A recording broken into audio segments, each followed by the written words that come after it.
I don't know, I did over 200 shows. My first MotoPod interview was Jorge Lorenzo. And he was like, "You're dead to me." "Thanks, mate." Okay. I want to know what love is. It's what I love. I love sitting and talking to people and learning how to get the best out of them and getting them to tell their stories. Welcome to Off Track Podcast. I'm your host, Dave Neal. Not this week, though. Last week, Off Track PA Jennifer Dawson took it upon herself to ask you, our fantastic listeners and viewers, who wanted to hear my story. How did I end up sitting here? How did I end up hosting one of the fastest growing motorcycle racing podcasts in the UK and further afield? Well, the answer was an unequivocal yes, you do. So here it is. With the help of our fantastic patrons sending in some brilliant questions and hosted for the first time ever by Jennifer herself, this is my story. And I hope you enjoy it. Dear Neil, welcome to Off Track. The host of Off Track, sat on the wrong side. Not today. Of the microphone. How does it feel? Weird. Weird. But welcome to the show, Jennifer. Welcome to the show, Dave. I'm bricking it. Everybody, I'm bricking it. We've been really fortunate. When I put this out onto the socials, there were so many people that wanted to ask Dave about his career. So I've got loads of questions written down. I'm going to absolutely try my best to get through as many as I can without it turning into a me and Dave discussion and not involving everybody else. So let me make a start. Dave, our good friend and a fan of the show, Phil Meehu, sent in a really good question about first times for things. So I would love to hear your first time at a racetrack ever. Late 70s, either 78, 70, I can't remember exactly. I was only 5 or 6 years old. Cadwell Park, Barry Sheen, I think Reg was there, probably Dave Potter, Will Hartog, Barry Sheen, Mick Grant, just all the names that had come back from the Grand Prix scene and were racing in Cadwell Park that weekend. So I remember sitting up on the banking. There used to be a play park in the middle where the med centre is now. And I remember meeting my mate from school there, Shawnee Adams. Shawnee, if you're watching. And I think I remember him catching a frog as well, some description. It's just amazing what memories come back. But yeah, that was my first ever race meeting, was Cadwell Park in the late 70s. And do you feel that was the first time that you felt like you could be a fan of bike racing? Did you have posters on your wall at that time, or yeah, I think a lot of my generation had posters on the wall. Plus, you had Barry Sheen doing Brute adverts, like alongside Henry Cooper and things like that. And so, like anybody of I don't know, my generation and the parents of my generation, if ever you got a spoon, you are Barry Sheen. He was such an icon, so you couldn't not be a fan of motorcycle racing. And that's where it all started, with Barry Sheen and being at Cadwell Park. How does it feel having podcasted with some of the people that you watched then, when they were such big heroes at that time? It's a privilege. It's a privilege to sit with those guys and listen to the stories that I remember. And there were times that I didn't follow racing too closely, certainly not as closely as we do now. But to sit and listen to their stories of racing each other and racing at places like Scarborough and the TT, because the TT was part of the World Championship back then. It's a huge privilege. It's not lost on me what we get to do and what I get to do. Still quite an amazing set of circumstances. Yeah, absolutely not a question. So what I would like to try and find out is how have you got there? I know how you got there. How I got to where I am now? Yeah. Should we break it down? Stay awake. It's a long story.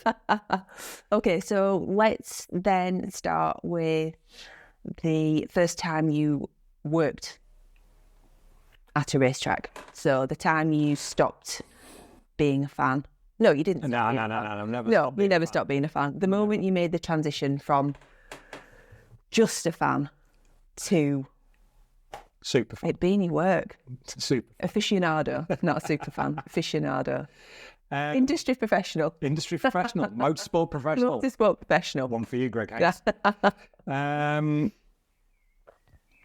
We're going to go back to, I guess, 2013. Actually working in the paddock. Do you want the story before that? Do you want to go from the dot, or do you want to go from the first time in the paddock? Because it's all linked. Should we go from the dot then? Yeah. Let's go from the dot. Here's the cure for insomnia. Jared Earl, our friend off Twitter, when Twitter was back as an amazing place and you could interact with people in the paddock, journalists like Jared. And it was one day I was sat there and I was reading blogs and I thought I could write a little bit. I'd never written a thing in my life, but I thought, do you know what? I'll give it a go. Just for the younger generation to interrupt, what's a blog? It's a written version of one of these. So you could go on Blogger and WordPress and things like that, and you could write like it was an opinion article. An opinion article is exactly what it was. And I thought, I watch a lot of racing. I've got a bit of knowledge, a little bit, but it's just how I felt about racing and what I saw. Whether anybody cared or not didn't matter. We've got a few views. And then, so I was sat at home on their working shifts and thought, I've got time on my hands. What can I do? And I was like, I'm sure I'll put it out on Twitter, like, how do I write a blog? And Jared Earl came back and went, just do it. Your first 1,000 words will be shit, but after that, you'll be fine. And maybe a few more words after that were a bit shit, but I plugged away. I said it was just a hobby. It was just something to do to pass the time. No real connections to the MotoGP paddock, but chatting to Ian Wheeler. Ian was a big source of encouragement in the early days, who then was talking to him on Twitter. And again, it's the Twitter thing when you could have conversations with people, and it was just great fun. And then Ian set up a telephone interview with Scott Redding, because Ian was press officer and communications manager for Mark VDS at the time. And he said, I'll tell you what, you can have 20 minutes with Scott, write it up, give it to Motorcycle Racer. So I loved Motorcycle Racer magazine. Started on that, got the article published, which I was over the moon with. And then that led to something called Stay on the Black, which is a really short-lived, I forget the name of the guy that was doing it with, but that was quite a short-lived internet project, to which then Tim Teal was running Paddock Chatter at the time. So Tim Teal asked me to join him on Paddock Chatter, which also then brought in Matt Dunn at the same time, Ollie Rushby later, and a bit later after that, Alana Fellows as well. Well done, Alana. Well done, Alana. That London Marathon was incredible. Absolutely. Congratulations. Well done, mate. And that then led to meeting Chris from Express Coffee. Happy birthday for today, Chris. And happy wedding anniversary for tomorrow. It's one of those where it just started then to snowball really slowly, because I was still with a young family, working shifts and trying to get a foothold somewhere in the paddock. But I was naive. I made mistakes, talking to the wrong people, getting involved with the wrong people on Twitter, and making comments I maybe shouldn't have done that I came to regret a little bit. But then Paddock Chatter took us forward. It was a bit of a movement that started going, and we had a little website and we'd write stuff. And it was obviously in the days before video and Vine. Even Vines weren't even a thing then. And from a Vine to like 20-second videos, whatever. That was the start of the internet love for short form video. After that, are you keeping up with this? Because, science. Take notes. Take science. This is a science bit. Concentrate. It was at that point in Paddock Chatter that I got a message from part of our circle of friends in South Africa, Elaine Bergman, to say there's a young rider coming across to Racing 125 MotoStar. Keep an eye out for him. He's a good little racer. He's a long way from home. So which then introduced me to Jordan Weaving. Jordan was the first rider I worked with. I helped him out on PR, helped him out with a little bit of management. I had no idea commercially. But when he won the championship in 2014, I put together his ride for Russo Racing the following year to 2015, 2016 in Junior Superstock. So was that the first work that you did in racing? Was that the first time where you actually... Yeah, it was still unpaid work, but it was still more of not I suppose an official role, if you like. If that's one of a better word. I had a little red pass for pit lane and pit wall and whatever, so I was officially part of their team. Helped him out on the grid a little bit, although I didn't really know what I was doing. It was just do this, do that, take those time warmers off, do this. Okay. So it was all a bit of a blur. So then end of 14, end of 15. No, end of 14. Josh Elliott's dad, Jules, approached me and said, will you help Josh out with a bit of social media and a bit of encouragement? And I say management in the loosest terms. It wasn't particularly, but it was more of just helping him with his profile more than anything. Support, yeah. So we ended up with Jordan Weaving and Josh Elliott as Fueled by Express Coffee riders, courtesy of Chris. And Josh won the Superstock. Jordan won the MotoStar title 2014. Josh won the Superstock title 2015 with Morello Racing. And 16, Jordan won the Junior Superstock title. But I wasn't working with him then.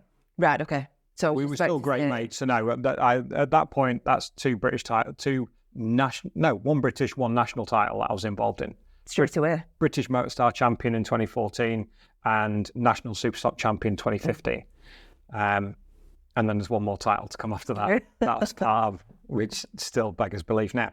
And then it's just rolled on from there. 2013, as part of Paddock Chatter, I got a call from our old friend Wiggy-san, who was an avid listener of MotoPod, and they were looking for a presenter, co-host, and he put me forward for it. But that's a whole different story to how the podcasting side starts, so I'll save that bit. But that's how I got to work in the paddock and got to know more people, and then it was through both Paddock Chatter and the podcast that you build your network of people, build that trust, which hopefully 10 years later is still pretty strong, I think. Has done you proud, I think, for the last couple of years. Across the paddock. It's important to be trusted in the paddock and not throw anybody under the bus. And so things take longer. Life takes a bit longer when you're being polite rather than kicking doors down and going, I can do that, and then shit, got to learn it. So I'd rather do it step by step and learn, contrary to the advice of the good Lord Matt Roberts. I'm going to drop a little question in from Pete Hasler. Okay. Who is a fan on Instagram. How much paddock information do you get that you can't share? How much do you not tell what you know? 80% maybe. 80%, I think. I think 80% is a fair... and this comes back to the trust thing. I had a conversation with a good friend of mine this morning who was telling me things that were going on in Navarra over the weekend. It's not for me to repeat, but it's given me a better overview of what did happen out there for certain teams. So you get a clearer picture, which then you can...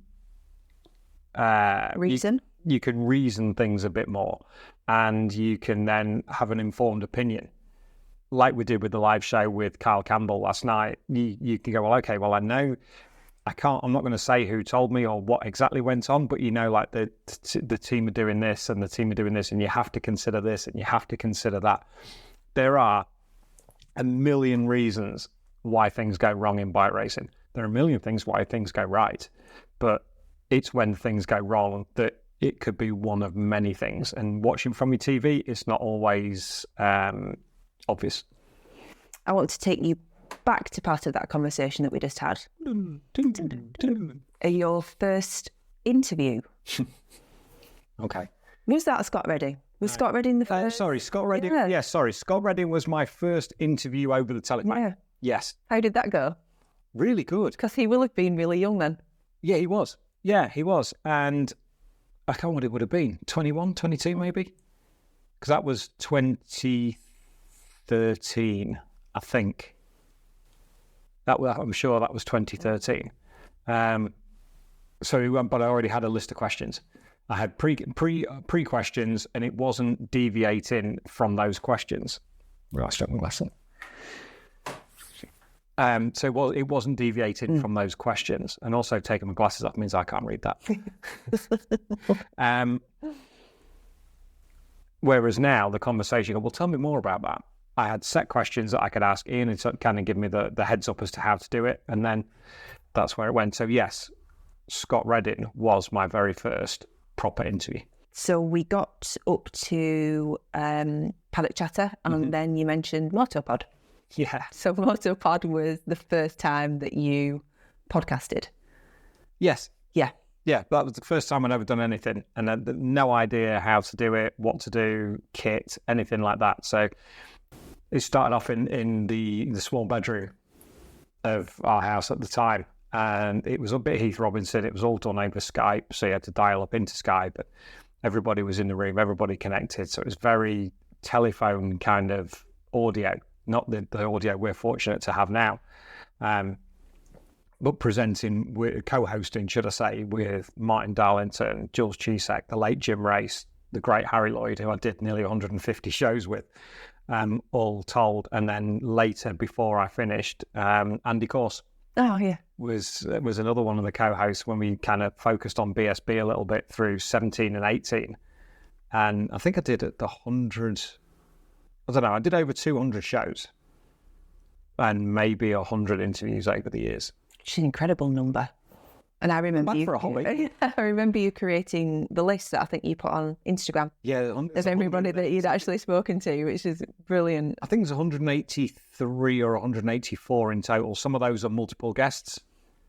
But yeah, You're doing all right if people are coming back on. We're not doing bad, are we? Yeah. We're not doing bad. It's going full circle again at Brands Hatch. It's going full circle at Alton Park, because that very first weekend I worked for MotoPod at Silverstone MotoGP, I interviewed Danny Kent. Oh, fantastic. And we've got Danny again at Alton Park this coming Friday for the show. So I'm the host. We've got Danny Kent coming on at Alton Park in a couple of weeks' time. Thank you, Dave. Who's getting comfortable now? Okay, I'm nice and warm with the radiator and nice and relaxed. Thank you. So you had Scott Redding as your first interview over the phone. Yes. He was your first publication. Yes. The first advert, Absolutely. the first interview that you published. Yes. So who was your first MotoPod interview? Dave. My first MotoPod interview was Jorge Lorenzo in Yamaha Hospitality at MotoGP 2013. And that's the reason I was there. And Martin Darlington was supposed to go down. Martin Darlington, big Jorge Lorenzo fan, prepared his questions. It had all been organised through Alberto Gomez, Yamaha's PR man at the time, who went on to work for Suzuki and Joan Mir. And you know what phrase I'm going to use. Yeah. I was shaking like a shitting dog. And I had no idea. I was before this. Pretty much, yeah. Pretty much. I'm not Jorge Lorenzo. I'm easy. But he was absolutely brilliant. He was doing a couple of other one-to-ones before I went in. And Alberto had a word with him to tell him it was my first time. I told Alberto I was incredibly nervous. And I'm holding my my Sony... recorder thing. Yes, yeah, dictaphone. My Sony dictaphone.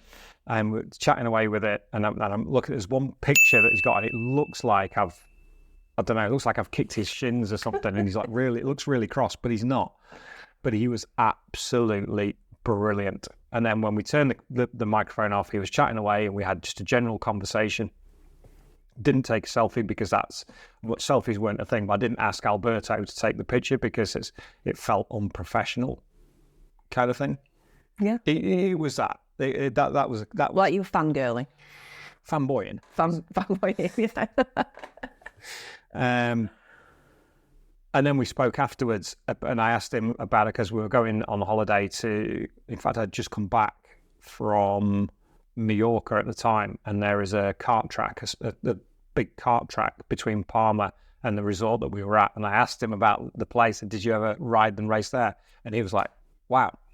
So yeah, that's where it was. A connection. A little bit of a connection, yeah. And then I showed him video of the mountain, of Josh Brooks over the mountain. And he was like, where is this track? I just showed it, and he'd never heard of it.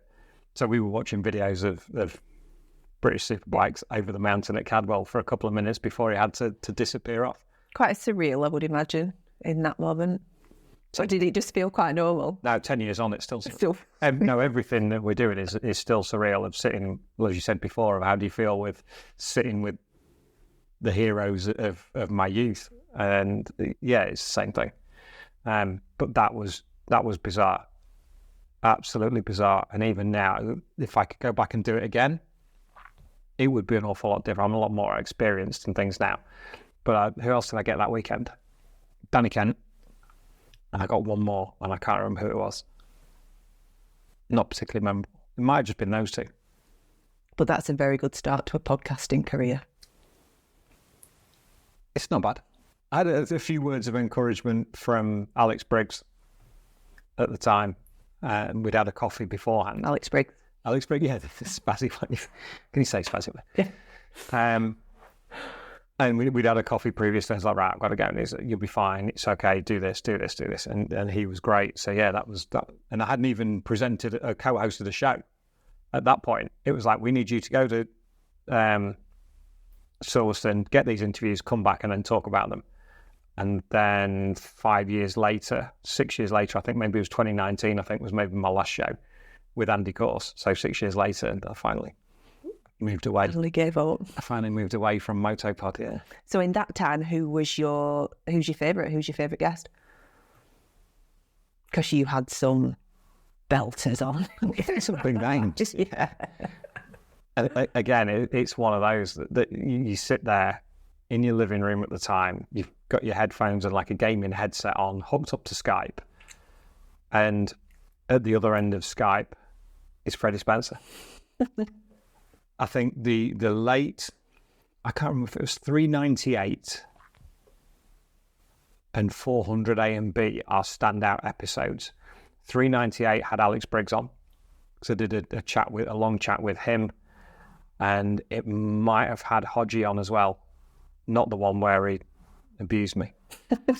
And then 400 A and B was JT, Freddie Spencer, Rob Mack. It was a proper celebration to get to 400. So yeah, I've talked to a few. Incredible group of people. I've talked to a few over the years, yeah. Mick Strickland wants to know, who was your worst interview guest? Oh, that's a piece of cake. No, I cringe at this story, even though I've heard it a few times. My worst interview guest ever is Jack Miller. I was completely out of sorts. Barcelona 2016, staying with Harry in Barcelona. Harry was working for Dorna at the time. So he was at the track. He was at Dorna HQ. So I went up to the track on my own. So I'm in the middle of a GP paddock 3 years after my first venture into it. But this time was wide open. And I had nowhere to go. I didn't want to go in the press room. I felt very, very exposed while I was there because it is quite an intimidating place. But that weekend again was Danny Kent, bizarrely. He popped up again while he was at Leopard. Where had he been? Because he was already world champion then, because world champion 2015. So I caught up with him there in 2016. Cal Crutchlow was another one that I'd spoken to while I was there. And I'd spoken to Ian Wheeler again, helping out immensely. And he said, do you want to speak to Jack? I said, yes, please. And we were sat opposite each other.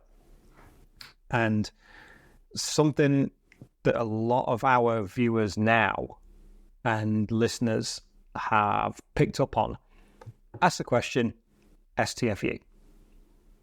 And wait. Yeah. Shut up. That's where I learned. That was my biggest lesson in doing that. Because when you're in conversation, and this is how it kind of comes about. A lot of interviews now are conversational. And we do it with Howie. We did it with Josh Close recently. You tend to step over each other and do the affirmation thing. You're doing it really well. Right. So I've watched you do it so many times. I'm sitting and nodding. That's exactly it. It is actually really difficult because everything you want to do is, oh, yeah. Oh, I remember that. That's fantastic. And that's exactly what I did. And it's because that does this and that does that. I wanted him to know that I understood what he was saying when he didn't need me to explain and understand what he's saying, because he knows what he's saying because he's telling me, and all I have to do is put it in the microphone. And we were chatting, we'd done about something. He'd injured his leg. I think he might have broken it the previous round. He's either broken it or really injured it. And we were talking about that. And we said something, and I kind of repeated it back to her. And it must have been like the third or fourth time. And he rolled his fucking eyes at me. Ouch. I was crestfallen.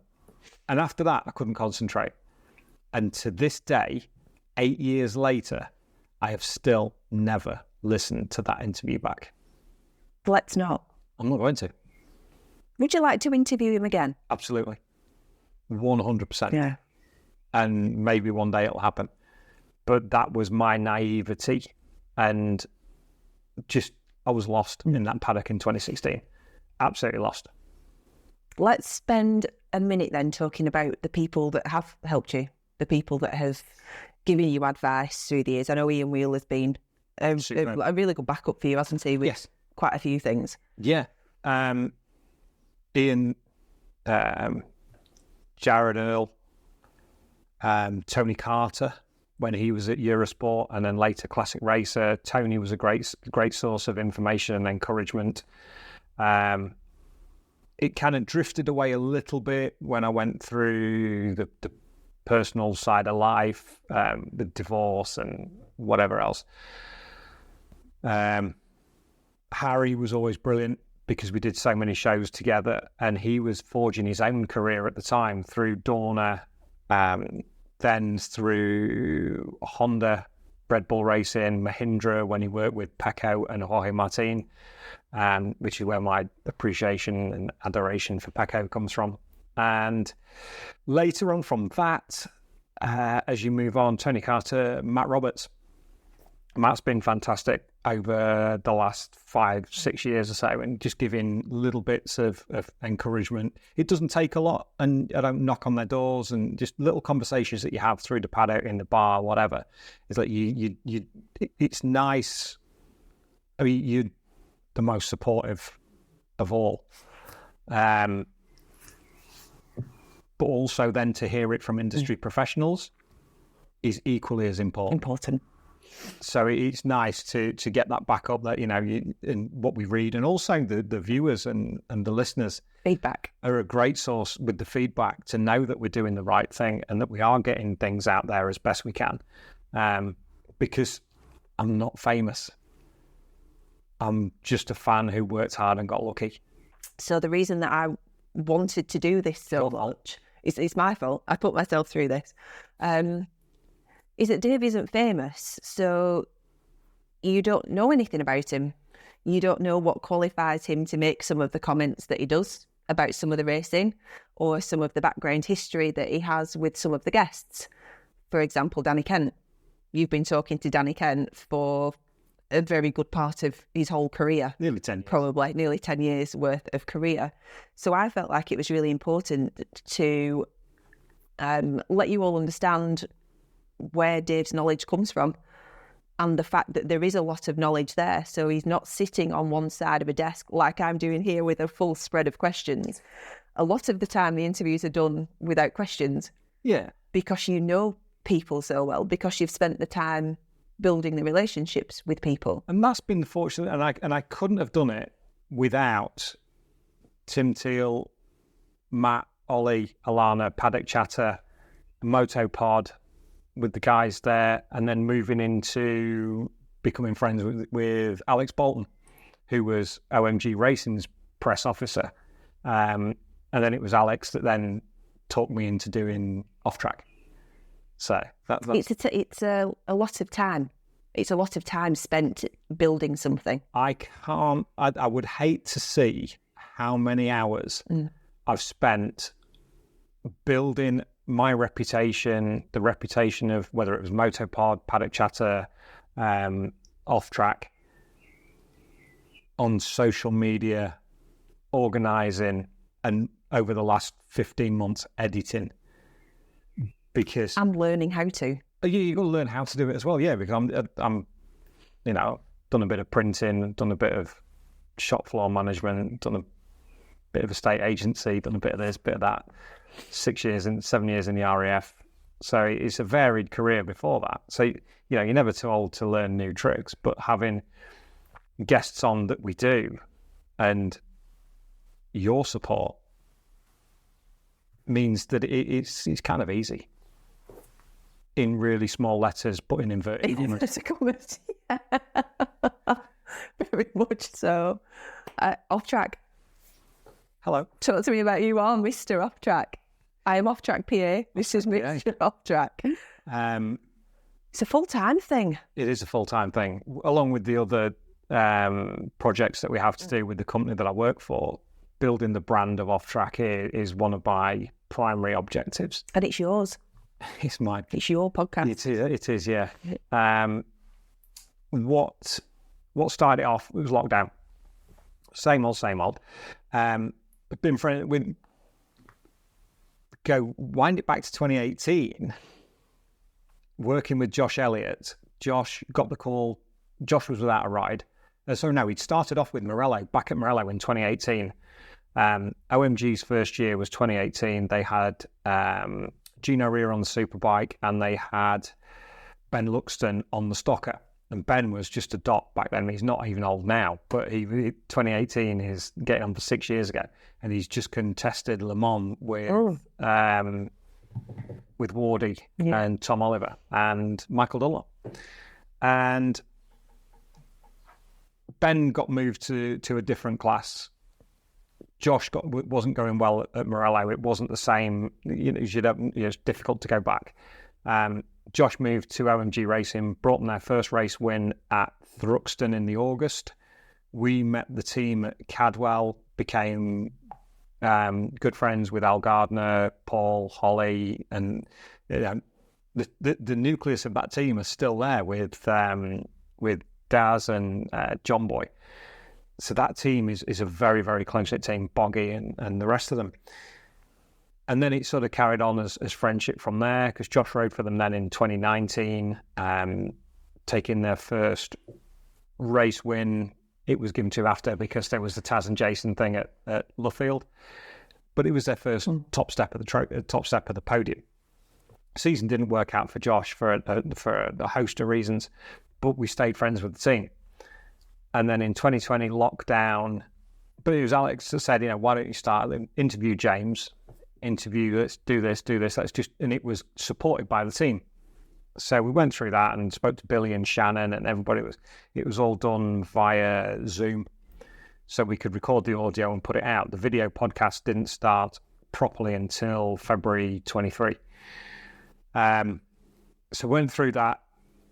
Started then doing a little bit in the paddock, support class riders, your Jack Nixons, your Owen Jenners, the younger riders, because it was difficult then because I was associated with OMG Racing, or the podcast was, that people were kind of reticent to talk to me, which is fine. It's the way the paddock works.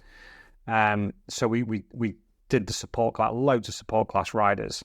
And then in 21, I got the opportunity kindly from Al Gardner at OMG to go and work for them full time, that was like, wow, bright lights, big city, here you go. This is what you've always wanted. Now you've got to do it. And it was like, again, it was back to shaking like a dog. I will interrupt at this point. Dave only found out that he was going to be doing the social media for OMG a few days before Cadwell. Yes. There was other projects on the go at the time that didn't come to fruition. But between Donington Park, something happened in the team, and the Alex Bolt had already moved on to Pastures New. At that point, they brought another guy in. No name, because it doesn't matter for him in the nicest possible way. For whatever reason, it didn't work out, and then almost by default, I was the next one in line. And Cadwell Park Test 2021. you're our press officer. Excellent. And that was the job I'd always wanted. I've always wanted to be a press officer. I wanted to be a wheeler, for want of a better way. Look, that's how I want to be part of a team. I want to do this. So 2021, end of 21 was difficult. It was the BMWs. The results weren't great. It was Brad's and Kyle's first season with the team.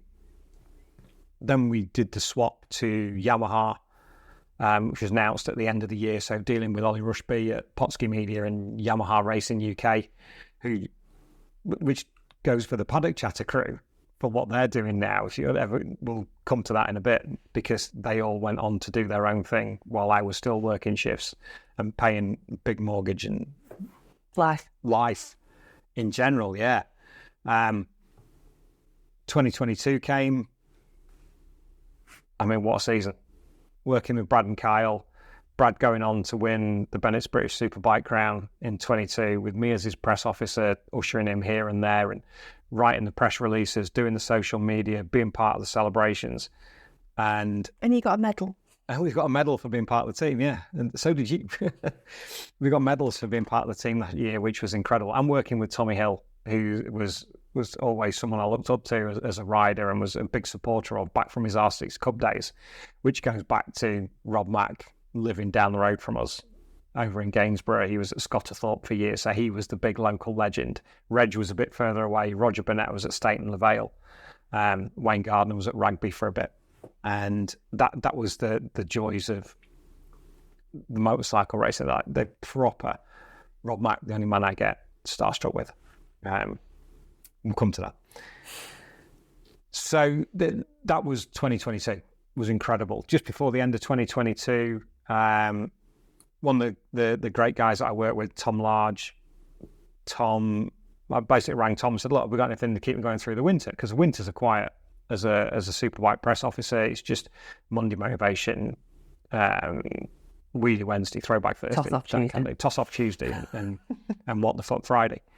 And he said, yeah, well, why don't we do this? And you can do the podcast and build it. And his business partner, Andy Bishop, had seen us in action at the TT in the summer with Off-Brand, with Cam and Robbie, when we did Davey Todd, Sam West, James Hillier, it's off the top of my head this. Chris Pritchard, Steve Day, and Matty Stevenson. And still did your job at the same time. And still did the job at the same time. Yeah, that was practice week, so it wasn't too bad. But they were the first video podcast that we did, and they were on the channel, and we just left it. So we had like 300 subscribers and a few thousand, maybe like 1,500 hours watch time, that kind of thing, before we started in 2023. So Tom said, look, let's build the brand. Let's build Off Track into something tangible and kind of special. In inverted commas and small letters. The pinnacle of UK podcasts has always been Chasing the Racing, without a shadow of a doubt. The biggest disappointment I have is Chrissy never got to know what we were doing. And you'd spoken about it. Because it was that weekend that we decided that that's what we were going to do. I'd spoke to LG and said, look, I want to pursue this. And he was like, you're dead to me. Thanks, mate. Okay. But no, he's still all right with us now. He lets us in. He lets us in. Yeah, we can have a coffee in there, express coffee in there. So that's how that came about. And then we had the winter building the project, making the logo, which I explained on the live show recently. But if you missed that and you missed the reel that we did, our logo just here is a Bell helmet. Chrissy's helmet was a Bell helmet, so we thought we'll use that as the shape. Done in conjunction with HMY Customs, with Hammy. Thank you, mate. 2 stripes, both fluorescent pink. Chrissy had fluorescent pink accents on his leathers, and he had those bright pink Daytona boots. And Keith Farmer had pink accents across his leathers and on his lid. So we thought, well, what better than the AC Cobra stripes, both in fluorescent pink, carry Chrissy and Keith with us, and as a tribute to them, because they were personal friends as well. They weren't just racers. They were personal friends, and they are massively missed, both of them. So we carry them on our logo because I want to. And you're allowed because it's your podcast. So that's how the logo came about. We brought Ben on board. He'll be as honest as I am with this. It hasn't quite worked out the way that we planned it when we sat at Cheshire Oaks back in November 2022. To be able to do the show, he went on obviously last year to great things, to becoming British Supersport champion with Oxford Products Ducati, which kept him very, very busy. Incredibly busy, and he's bought a house over the winter, and it's just difficult. Races are difficult at the best of times. They're going to concentrate on one thing at a time. So we bring him in on a live whenever we can. It'd be great to have him do more because he's a great addition to the show, and he is still with us, but just in and out, just fleetingly at the minute. And that's Mick next door putting things in his bin. It is. And then we have Matt Dunn alongside us doing the social scheduling. We love Matt. I love a schedule. Matt's been an incredible help over the last 14, 15 months.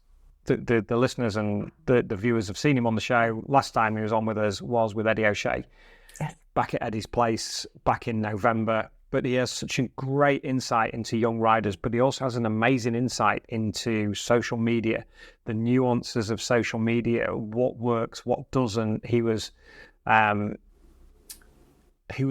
social media editor for MotoGP for 6 years. Moved out to Dorna to take on that, introduced emojis, followed trends, see what was going on, Instagram, lives, stories. There isn't a lot that Matt doesn't know about social media, where there's a raft of shit I don't know about social media. But Matt's absolutely brilliant at guiding us through that, and is an integral part of why we're at why we're at the level we are now. Yeah. I won't say it's success, because how do you define success and where are we going forward? But he's definitely an integral part. He makes it an awful lot more enjoyable. Yes, he does. Yeah. He's superb at it. So first on the throttle media, Matt and Jose. Thank you. Craig Lowe wants to know if you've ever had a sliding doors moment. What's the sliding doors moment? If one door opened and you didn't walk through it, or another door opened and you did walk through it, do you think there was at some point a path that maybe you would have taken that would have led you somewhere completely different? Professionally. Yeah. Thanks for clarifying. All professionally. Until the last question I'm saving. Which I haven't had the privilege of looking at, so thanks. I don't know. It's the honest answer to that question, because all I've done is follow a path. One thing that I haven't had, as much as we've had all those great people giving me little bits of advice here and there, here and there, and here and there, my path has been my own. I've never had anyone going, okay, well, you do this and I'll open that door for you. And if you go and talk to him and do that, and you want to be doing this and try that. I am 90% self-taught with this. Apart from the bit that Matt brings, what you bring, and what Ian and Matt Roberts and the rest of everybody else that's chipped in over the years. But you've got yourself here. Yes. There's nobody, it's not the Ryan Vickers and Roger Marshall, Roger Burnett kind of connect. There's nobody there going, okay, well, this is how you do it. This is how I did it. And this is where we're going to go. And I'll introduce you to these people. And this is where we'll get that sponsorship and that advertising, and we'll go through there. It's all 90% self-propelled. Matt's given us the ammunition, but we still got to go and knock on the doors and make the podcast what it is, and how we talk to the guests, where we go, who we talk to, the research. I choose the guests. I arrange the appointments. I come back, I edit it. We put it out on the socials with your fine help and with Matt's scheduling. So, yeah, there's not been anybody there that's as a guru kind of thing. So I don't feel there are any wrong turns that I've made, because everything happens for a reason. I don't have any designs on being a commentator, because Steve, Greg. I'm not looking at Witt and Neil Mackenzie and James Hayden because they're colour commentators and they have infinitely more knowledge than I do. That's why you have a colour commentator that's an ex-racer, so they can see things that the commentator doesn't. But like Steve English and people like that, they're all superb at what they do, and that's not for me. I've tried. You did try it though, and you enjoyed it, didn't you? I did. I commentated on. It was April 2019, Alton Park, alongside the great Greg Haynes, on the opening MotoStar round of 2019. It wasn't broadcast. It was done on the player. I've still never seen it back. I've still no idea what it was because we never managed to get hold of a copy of it. I've seen a picture of your name on screen. Okay. Somebody sent us that. No, which was lovely. Yeah. And it was brilliant of Greg to put my name forward, I think, because Witt was busy. He couldn't make it, or James Hayden. Niall. It was Neil Mackenzie. He was away with Red Bull Rookies. That's right. So he wasn't due back until the Monday because it was a bank holiday round. That's right. So that's 5 years ago this year, and never got invited back. That doesn't mean it. That doesn't mean anything. So that was. I'm not looking at taking anybody's job. I don't want Matt Roberts' job because I don't feel that I could do that. I don't want Duncan Vincent's job. I don't know where I fit in the grand scheme of things on a more professional level. I mean, this is professional as we're going to make it, but does that make sense? I don't know, but does that make sense? I understand what you mean, professional within An organisation. Yeah. So whether you're working for MSVR, Dorna, Warner Brothers Discovery, that kind of professional level with sound men, cameramen, that kind of thing. Whereas we are our sound men, we are our cameramen. Dave won't even let me follow him round the paddock filming him. He don't like it, do you? I'm not right comfortable at doing this. I feel okay now, for goodness. Gosh, I like it for you. Yeah. Best decision of your career? That one moment where you've said yes to something and you've thought, oh, that's worked. Al Gardner. Yeah. OMG Racing. Come and work for me. Okay. It was that quick. Working down the road at Clayton Moores at Cardboard Box Factory as shift manager. Always wanted to work full time within racing, but never really had the breaks or the opportunity. You didn't get your sweeties, did you? You were a shy kid that didn't get your sweeties. Thank you, Ash. Ash Edwards, yeah. It's right, shy kids don't get sweeties. And he's absolutely right. But I was. One of those conversations with Matt, he said, Dave, you didn't stop knocking on doors. Kick the fucking things down. I'm like, I can't. It's not my nature to do that. It's like, excuse me, do you mind? Oh, sorry, wrong time. Really sorry. Bye. That's why it's taken 10 years to at least get to this point. But I think it's built a real solid foundation that gives me the platform to do what we do now with the reputation in the paddock that I've got, which sounds like an ego thing. No, it's not. It does to me in my head. But anyway, carry on. It doesn't to me, and that's what matters. Okay. Did you ever have any second? Did you ever have any second thoughts about going all in with off-drag? Because it was a big deal to leave a team that you genuinely decision. Yeah, a huge decision because everybody in that OMG Racing team are superb. Through, as I don't say from because it sounds like there's a pecking order, but from hospitality, through to the team, through to the management, they're a brilliant family team. They're a real tight bunch of people and an absolute joy to work with. And I'm sure that that's reflected down pit lane with other teams, but I can only speak from working with Al and Paul and Holly. So yeah, that was a good decision. It was a good decision to take that from Al and work there, but it was a real hard decision then to go and build off track, because I had the conversation with Al. He said, "What do you want to do?" And I like the majority of motorcycle racing paddocks and the people in them are the people I know. There are some dicks in every paddock, but fortunately, for whatever reason, I don't seem to come across them. Or nobody, I don't owe anybody anything in the paddock, and nobody owes me anything. So I get on with as many people as possible. And from a podcast point of view, working for the team obviously stifled that a little bit, because you're either one or the other. You can't be both.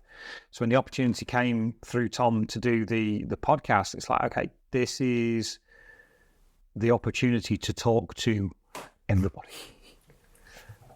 Winning the British Superbike title as press off, being part of a British Superbike winning team, that's the better way to put it, was incredible. And how you replace that's last weekend at Brands. You were there. You know what it was like. I was destroyed after that weekend because we had the Chrissy auction at the same time. So we were organising that. We put that on. We did the auction on the Saturday night and raised a shit ton of money for the Rouse family. And for Gino. For Gino as well, yeah. It was Gino at the time as well, wasn't it? So a portion went to Gino and the rest of it went to the Rouse family. And then on the Sunday, it was all hands on deck to prepare for, celebrate winning the 2022 British Superbike Championship as both rider and team. So it was but I'd already made the decision before that was the direction to go down. And it's what I love. I love sitting and talking to people and learning how to get the best out of them and getting them to tell their stories. And it's reflected now, sort of, I don't know, 14 months later, wherever we're at. And it was a slow start through last year. The BSB boys are great, but that first step came early in March with Wit. Yes. Wit was our first ever 10,000 view video. Mm-hmm. That then went through the British Superbike season. You get like 3 or 4 through 2s, 3s, the odd 4,000 view on British Superbikes, 30 minutes with, 60 minutes with.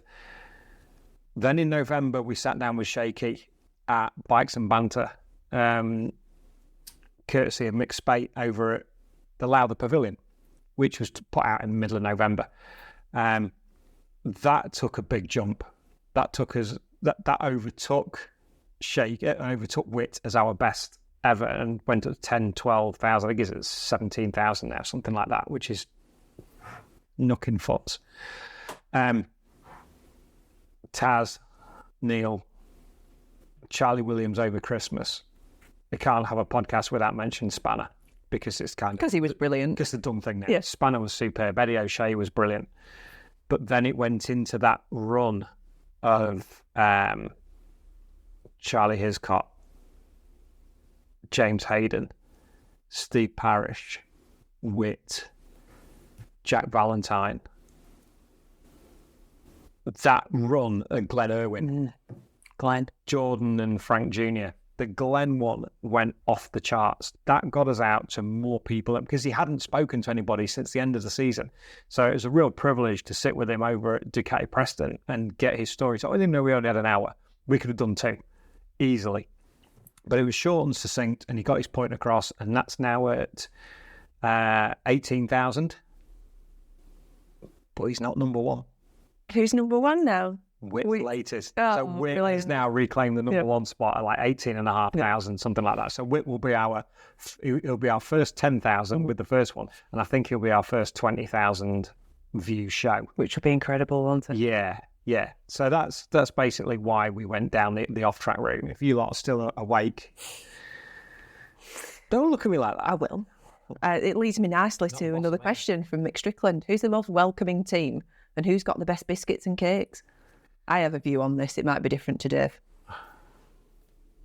Most welcoming team, certainly last season when we came Yamaha. Yeah. Because they fed us. They did. They looked after us incredibly well. So, again, a massive thanks to Ollie Rushby for lining that up. Steve Rogers. Their cake is amazing. Strong Sander, they're not there. Tracy and the hospitality team. We're fantastic. They're all of them brilliant. We became really good friends with them all. We had some good laughs in there. We're fortunate to hospitality hop because Chris at Express Coffee and myself and Chris's Wing It Enterprises that we've had for getting on for 10 years. We're welcome pretty much anywhere. for a coffee or for a chat or a brew. You see people and you wave, and are you coming in? Yeah, please. So whether it's Taz, whether it's FHA, whether it's OMG, McCannum's racing by Martrain this year. We can go in there for a brew, and we're very, very fortunate that people go also products motor Rapido with Hammy. So yeah, we're very lucky. They're all great hospitality units. I'm going to come away very slightly from the podcast and onto some really quite random questions that have come in. Kevin Flanagan. I think we've answered Kev's. Who was your most enjoyable interview? No, we haven't. Who's been your most enjoyable interview? Who do you love sitting down with? Apart from this one, obviously, because this is obviously going to be like the number one with a bullet. Yeah.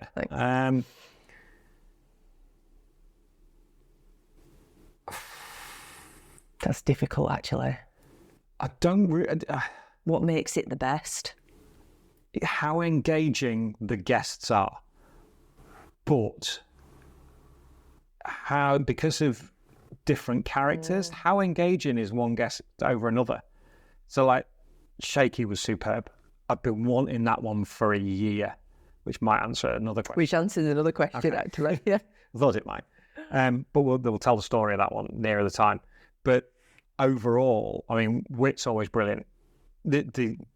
I guess the best guests are the ones that get the best views, maybe, because it comes across, because it's a two-way street. They won't be as good as they are if I don't ask the right questions. Yeah. And then oh, this and then he's coaxing more and more out of them. I thought he wasn't the best watched show, but I thought Charlie Williams was brilliant. He an absolute raconteur in telling stories. Superb. Granty was brilliant. Just lovely man. The gritty son of a Yorkshire miner. Once he chilled out a little bit and understood what we were doing, because the fella's 79. He's brilliant for his age. Reg is always brilliant. We need to get Reg on his own. Yeah. Because the Roger and Reg were superb. They've been really well received. Roger Burnett on his own is superb. Shaky was brilliant. Whit's always great. Jack Val's mint. Steve Parrish is great. Charlie Hiscott, for me, was one of the best because he isn't front of camera. Mm-hmm. Anyone who's front of camera, it's fairly, it's second nature to them. And Charlie's behind the camera, apart from when he did his grid walks. But sitting there at Charlie's and doing that 2-hour show with him and letting him tell his story, and then the feedback that we got from that, from his friends and his colleagues, blew me away. Absolutely blew me away. So that with Charlie was super, because he's got such an amazing story. It was fantastic. But, going back to Freddie Spencer and MotoPod, Wayne Gardner, people like that, I've been very, very lucky to talk to some amazing people. Who's your best interview, Jennifer? Not my best interview, but the one I've enjoyed watching you do the most was Christian Hidden, because that was so unexpected. I would agree. Yeah. Of all the BSB interviews last year, that's definitely... Oh, he killed me. He was superb. And I have all the time in the world for that man. And he was going through such a shit time at that point. But to have the presence to be funny about it, especially with those random questions. Yeah. Which... They're there. They're down there. I know. Was brilliant, but I'm cress on an egg mayo sandwich.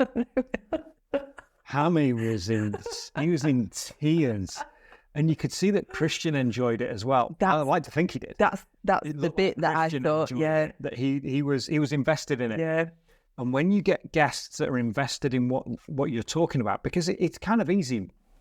Motorcycle racers are really narcissistic, and don't believe anybody that tells you they're not. They're like, hey, motorcycle rider, let's sit down and talk about you for half an hour. Fucking right. I am my own best subject. And they want to talk about themselves because it is an individual sport out on track. And it's just, some are better than others. Yes. At putting that across.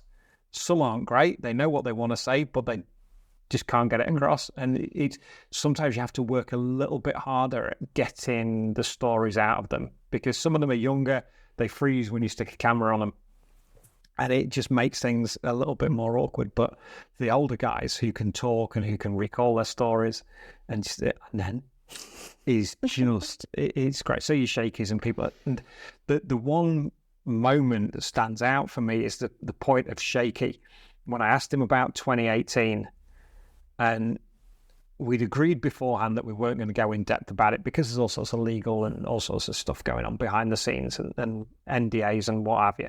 So I was like, look, what was the biggest thing you learned about yourself in 2018? And he came back with, the man who went into 2018 is not the same man that came out of it. Or the other way, whichever way around it was, I forget off the top of my head, but it was along those lines. And that's when you've got to sit there and go, fuck, I need to say something now. And we were up on that stage with the lights, and it was the best setting for a podcast we've ever done. Up on the stage, the lights were great, the angles were great, we had the bike in the middle. It's like, if I could do this every week with a prop and with 2 chairs. So if anybody wants to sponsor us for a van where we can carry a couple of leather armchairs or faux leather armchairs about, so we can sit in them at a little angle like that and have a pot plant in the middle, would be brilliant. Goals. These are the goals. These are goals. These are off-track goals. So yeah, and things like that. Then the flip side with Christian, and then talking to Kyle and Billy McConnell, who didn't get as many views as I would have liked him to, because he's such a great bloke. They're all great blokes. And I would hazard a guess that there's maybe a question coming later on for who isn't, but going on the way that this chat's gone so far, and who knows? And I cannot read. Who knows? Not from here without them glasses on. So yeah, that's kind of the off track ethos and overview, really. And the Shaky, stop. It's me too. The Shaky podcast. I'm still awake. The Shaky podcast is a question. Oh, was it? As who was your hardest podcast guest to track down? Shaky. How long did it take, Dave? In total, 14 months. Was it? No. 13 months. 13 months. 13 months. I asked him on the Saturday at Donington Park, that October round, as Shaky, I'd love to have you on the podcast, because we'd become friendly anyway, because he was working with Brad, and we always had a bit of banter, and he's a great fella. And it was, I would say, friends, paddock friends, if you like. And we still message through the winter and what have you, but we're not like best mate, but we're friends. And he said, mate, he said, I'd love to. He said, but Chrissy's asked me. And he was due to go on the Sunday night. The rest, sadly, is history. And it wasn't until he was down the road at Lytham that I was like, mate, you're 40 minutes away. Can we come and do something? And he's like, yeah, no problem. Yeah, of course. Yeah, easy. And then it became our most successful podcast at that time. And it's kind of like, thanks, mate. You didn't get to do it, but that's for you. Done it for you. Yeah. And we were so hungover. Oh. The Cam's at end of career party. Oh, dear. Deary me. Shaky. Who said no? Who have you asked who said no? Outright. He has outright said no. The one guest who said no, and he fucking knows he said no, and we are all right. Unashamedly. Unashamedly has said no. Chris Walker. I have tried and tried. I've been to visit him. We've been to Chris Walker Kawasaki and had a coffee with Express Coffee, which I didn't realise at the time. And we sat there. He's like, Dave, I'm just not down with the kids. It's just not for me. And the lovely thing about it was when I went to see him, because I'd just been with Spanner. Yeah. On the way back from interviewing Spanner, called him for a coffee with Chris. And we were stood chatting, and he said, I was, and he went, I'm just talking about you. Chris Walker's just been talking about some. Why? He said, I said another podcast, Keith Ewan's show. Keith had messaged him saying, will you come on my podcast? And Chris was like, look, I don't do podcasts, but if I do, I'm going on this one because I asked first. And I thought, that'll do. That's a gentleman. And, you know, he's got the perfect setup down there. He's got this little raised stage. He's got 2 faux leather sofas that sit like that. And I'm looking at him going, mate, we can, look, it's lit. There's bikes, there's memorabilia. We could do it there. And he's like, yeah, no. So maybe that'd be like a 4-hour show. There isn't an awful lot I don't know about Chris. So I'm a huge fan of Chris from his 250 days all the way through. Slightly to the detriment of Hodgie, but I love Hodgie as well. Yeah, we love Hodgie. 2 people have You sound a bit like Hodgie. It's never done Neil Hodgson any harm having a Burnley accent, has it? He's done okay. So let's just work with it. 2 people have asked a very similar question. Pete Haslow and Robert Lindop about race bikes and tracks and personal instruction. And Pete said something which did make me laugh. If you had the chance and the talent. May I interject? Of course you can. Which is something I don't enjoy doing. Rob Lindop just reminded me of my other favourite interview. Go on. Because Robert Lindop was... what's the word I'm looking for? What is the word you're looking for? Yeah. What are you trying to say? Instrumental. I've gone archaeological for some reason. You could have said that. Robert Lindop was archaeological in putting me in touch with Simo. Oh, fabulous. And that also is one of my favourite episodes of all time. We still need to send him some socks. Because we do need, having the podcast logo to cover his threadbare socks. Yeah. We had to get some podcast socks. But yeah, Simo. So Robert Lindop was part of putting that together with Stewie Barker, who's doing his autobiography that's due out anytime soon. And we are going to try and get Stewie Barker on. Because Stewie, although he's not famous in that sense, he's done test riding, he's written for MCN, he's hung out with Evil Knievel, he's basically written Simo's book and a raft of other books about the TT, and he is a mine of information, but he's just an absolute rock star. Yeah. So hopefully we'll get Stewie Barker on at some point. So please, sorry, Karen. Running out of bikes. No. If you could have somebody as an instructor for a whole day, who would you have? Wow. Like a track day, I suppose. Who would you have? And which track would you choose? And what bike would you want to ride? So choose your instructor. And leather manufacturers and helmet as well? Yes. Okay, I had Alpine Stars and Arai. Wow. So who did you have on your Donington Park? Who was your instructor then? Oh, on the race school? Yeah. The one that failed miserably was Levi. I don't think he failed. He didn't. I failed miserably that day. Michael Rutter was brilliant. I had Michael one day. I'm pedaling a 600 round. He's on a Honda, I can't remember what it was, CB. I can't remember what it was.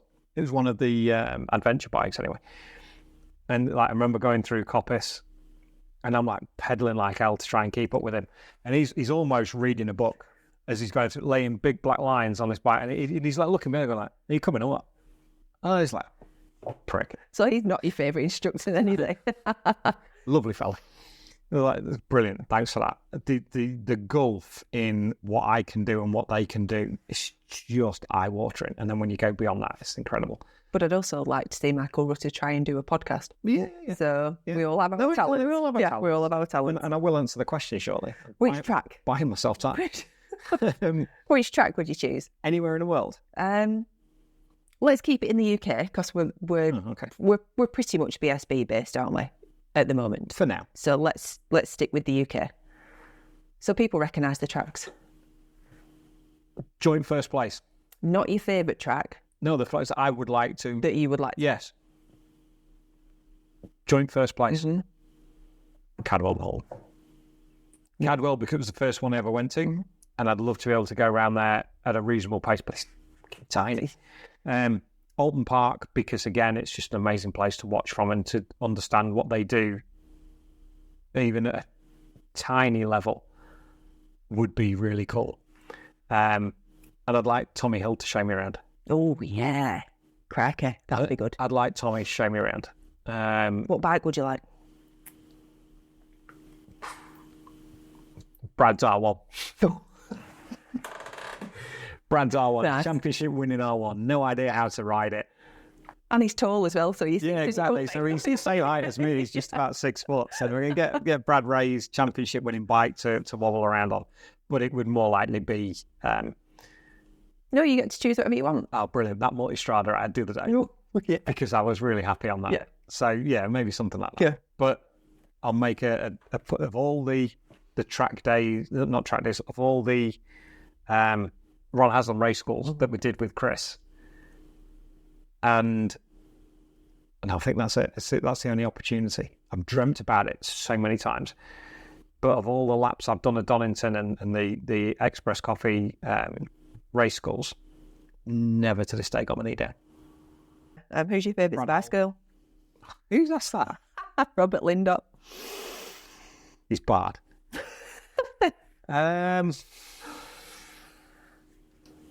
Wow. It's a difficult one. It is really hard. Because when I looked at this, I thought you'd say Sporty straight away. No. They're all lovely in their own way.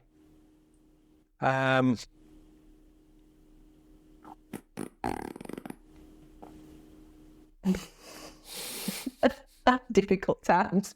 Difficult times. Difficult times and then get a kick under the table. I've no slippers on, so I can't kick your shit. There were some days when Mel B was really tidy. And then sort of Baby Spice. Best dressed, for sure. Yeah. For Victoria, I can't do the whole pouty thing. You're not a sad girl fan, are you? No. So, yeah, between those two. Really. Yeah. Okay. Well done. Thanks. Took far longer than it should have. Your 4 dinner table guests, alive or dead? I'd prefer them to be... I would prefer them to be... Did you hear that eye roll, everybody? That was loud. Did you like that? They don't have to be bike racing. No, that's fine.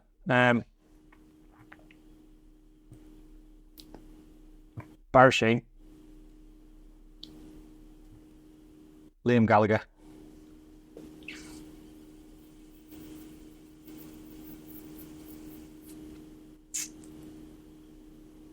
I've got 4 on there. You've got 4.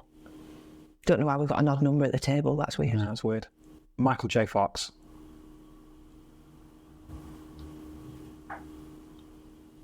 John Bon Jovi. Oh, what do you think you'd find common ground on? I would hope music. Yeah. Across everybody. Yeah.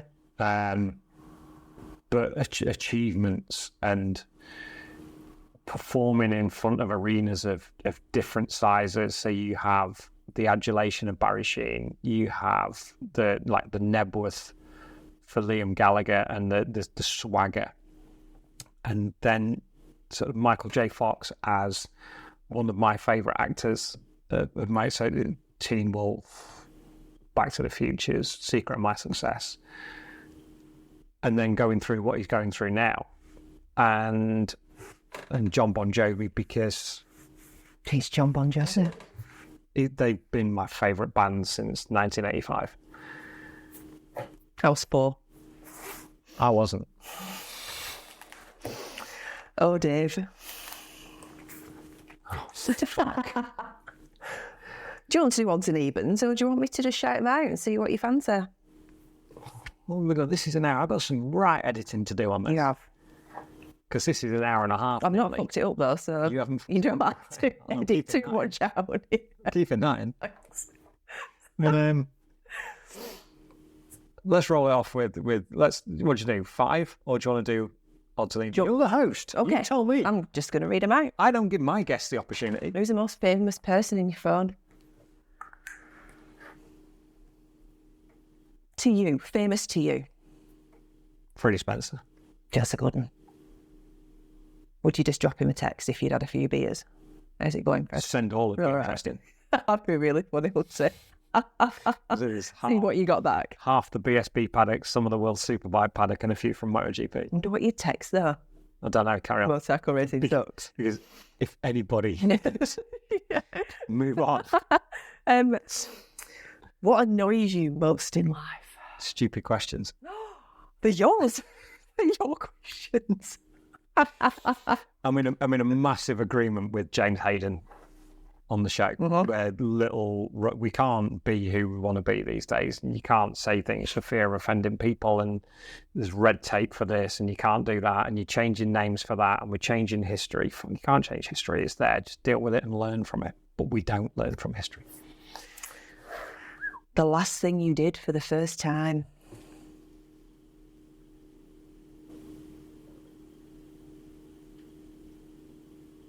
I should know this. I was there. Depends how long ago it was, though. I don't know.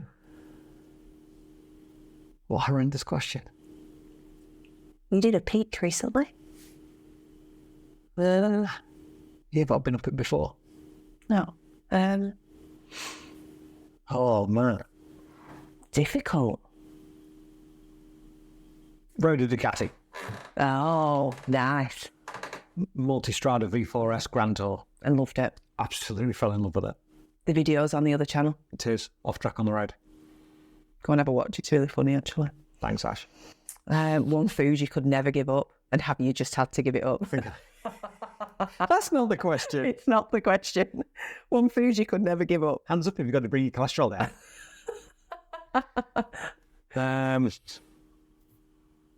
Sure. Ice cream. Oh, but when did you last have it though? You had to tip rainwater out of it in Blackpool. Welcome to Blackpool. Here's 3 inches of water. If you could jump into a pool of anything, what would it be? Don't say water, because that's boring. It'd be blackberry, raspberry, and blueberry Vimto. Oh, lovely. See, you're northern now. Not the normal straight Vimto, but the slightly edgier blackberry, raspberry, and blueberry. You're northern now. Incredible. What's the last time you changed your opinion on something or somebody?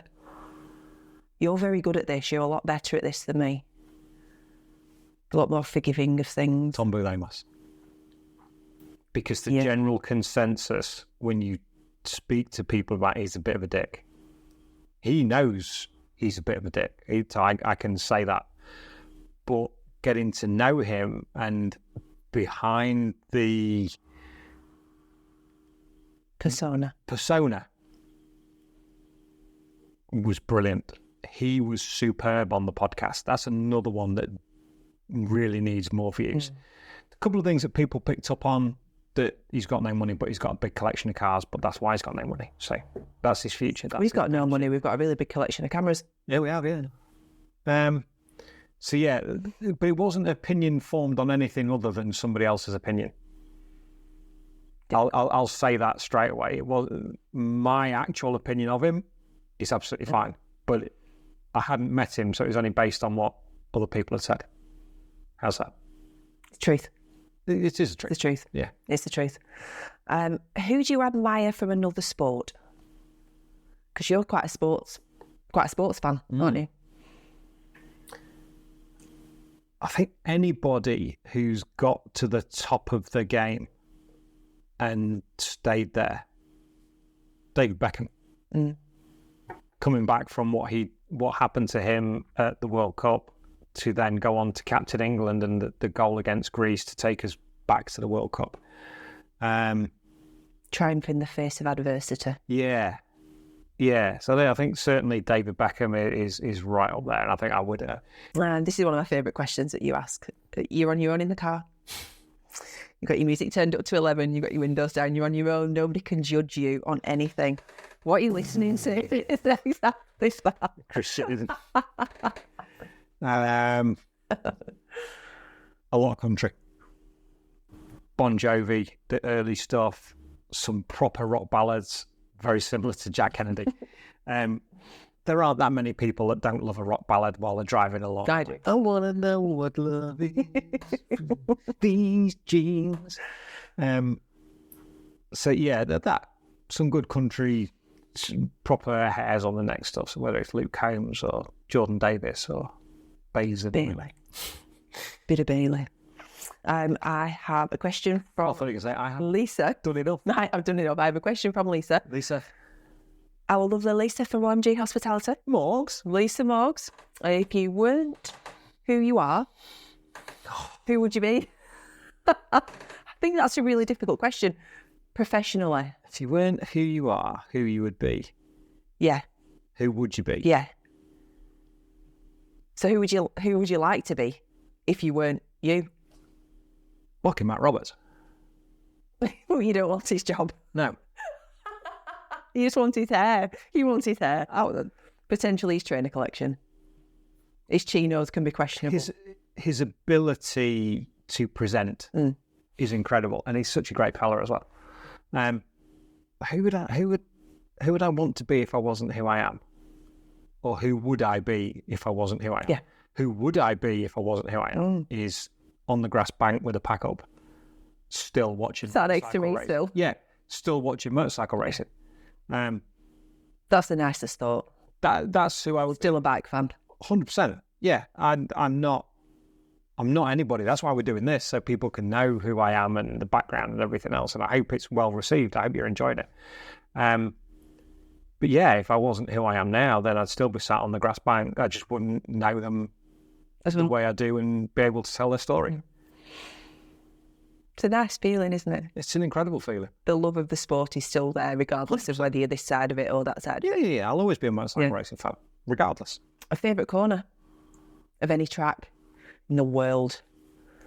That I've been to or that I can watch on telly. Well, it's different because you usually ask that to a racer, don't you? So they've been round it. Yes. So let's pick the one that you like to watch the most. In the UK is either Turn 1 at Cadwell or Druids at Alton Park. Why?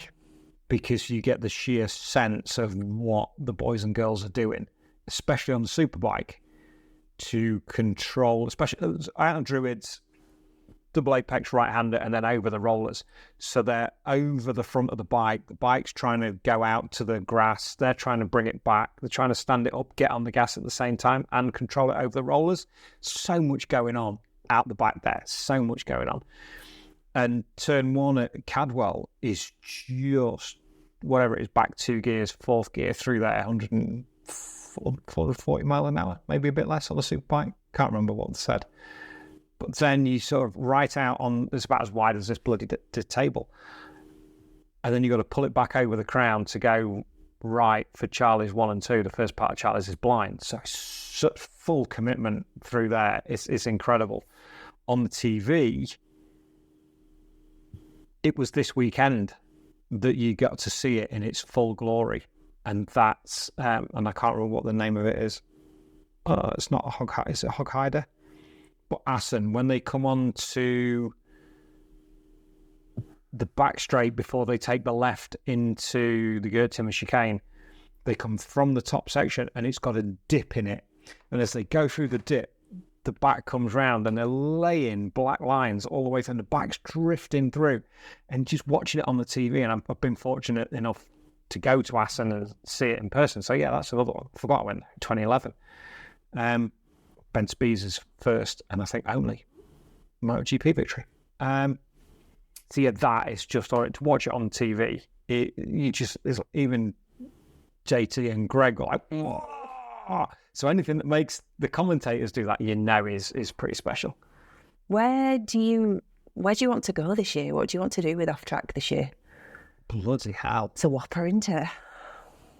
Like you said, the roots are firmly in the British Superbike paddock, and we are, I would like to think, well respected in the paddock there. I would like to grow the roster of guests, and I would like to grow the show into something even bigger, but retain that small podcast feeling. Does that make sense? Yeah. So I want to talk to Luca Marini, Jack Miller, Again. Thank you. Jack Miller, MotoGP riders, they're not as accessible and you get 10 minutes, so it's difficult. But I would like to speak to those riders the same way that I speak to the BSB riders. And like, you know what, this is about you. I don't care about your weekend that's coming up because it's like, oh, it's going to be this and I'm going to be chipping away and I'm going to do this. We've made in progress with it. Who's Johnny Wall as a kid? Who's your celebrity crush? People find out that Because they're still people under the PR wall that they get. World Superbike's a little bit easier. They're a bit more chilled out. The press officers are more chilled out. So last year, Danilo Petrucci was so cool last year. So was Axel Passani. Johnny, Alex, Brad, Taz were all superb. We had half an hour or more with all of them. So Dorna were not superb. They were tricky. Hopefully, maybe not this year. So it proves that we can go into those situations and be the same as we are. So that's something that I would like to do to take the podcast. I would like to get some sponsorship and advertising in to enable us to do that and take companies with us to those different paddocks. But the basis of the show will be BSB centric. It'll never go to Worlds and stay there or MotoGP and stay there. But to go to the Northwest 200 and the TT and maybe Goodwood at some point. We've already got a couple of chats lined up for World Superbikes and it's not till July. Thanks to Stewie Smith and Tim Seed for organising those for us. But yeah, you know, who knows? We haven't got the opportunity yet, but we've got the foundation and the support of the great listeners and viewers that we have now to share their show. It's still their show, it's not mine. It wouldn't be anything without listeners and viewers. It'd just be me talking to a rider for the sake of it. And we'd be a little bit stuffed without you, though, because then it'd just be a rider sat on their own. And they're never any good. No, it's not very good. No, they're never really good on their own. So, you never thought this would be an hour and 3/4, did you? I didn't. No. And it's not going to be by the time I finish. It's not, is it? I have one last question to ask you, and it's the same question that we ask all our guests. Most of them. Please come do it again. No. What's your hire car story? Your bestest hire car story? Bestest hire car story. Misano 2013. Yeah, 2013. Jordan Weaving was doing Red Bull Rookies. His dad couldn't make it, so he said, Dave, do you want to go out and do that? You can bunk down in a hotel room with them. You just pay for your flights and get yourself out there. So I did. Stayed in Cattolica. First day of driving back to the track. Following sat-nav. Sat-navs were by average at the time. And we could see that it was taking us down this road. So, okay, we'll follow this way. It's the back way. It misses the traffic. He needs to be there for a certain time for free practice and what have you, for briefing and everything else. So you go in there. It was 2013. And we were following this road. It's like, this doesn't look great. It's like a track. And then you come over the brow of the hill, and as you go down, the road had gone. There was a river. And most of the road had been washed away. And like you could just see that there was maybe, if you avoided a couple of boulders, you could get across it. The slowest river crossing you've ever seen. It's not a handbrake turn, burnouts round a roundabout, because I've never done that in my life and I wouldn't know how to. But picking away across this river and like trying not to get stuck and landed on the top of a boulder, and we still got in there on time. And then the other one is the Cartagena access road with some of the OMG boys. And in the back, going steadily green as we went through, because it's like a rally stage. And then you pull up in the car park, you don't use the brake or the handbrake, you just run into the car in front of you and stop. Which John Boy looks really upset about. So, no, that's my hire car story. I have one more question for you. Oh, yeah. One more. Sent in very kindly from Craig Lowe. What makes Jen the best PA you've ever had? Apart from the fact that she's the only PA that you've ever had. What a ridiculously leading question. Fair, though. No, it's not fair at all. I won't let you answer that. The one question I will say is, Dave Neal. You make the best PA because you do. Thank you very much. Neil, Yes, Jennifer. can we do this again at the end of the season? I'd love to. Excellent. Only if listeners and viewers want Actually us like it. only if listeners and viewers want us to do it. Yay. So let's find out. Let us know in the comments below. Don't forget, like and subscribe. And thank you, Jennifer, for your nervous energy and doing that for the first time and asking everybody to do it. I So, want to give you a big hug now. We were supposed to shake hands at the end, aren't we? It's really weird. ladies and gentlemen, Jennifer Dawson.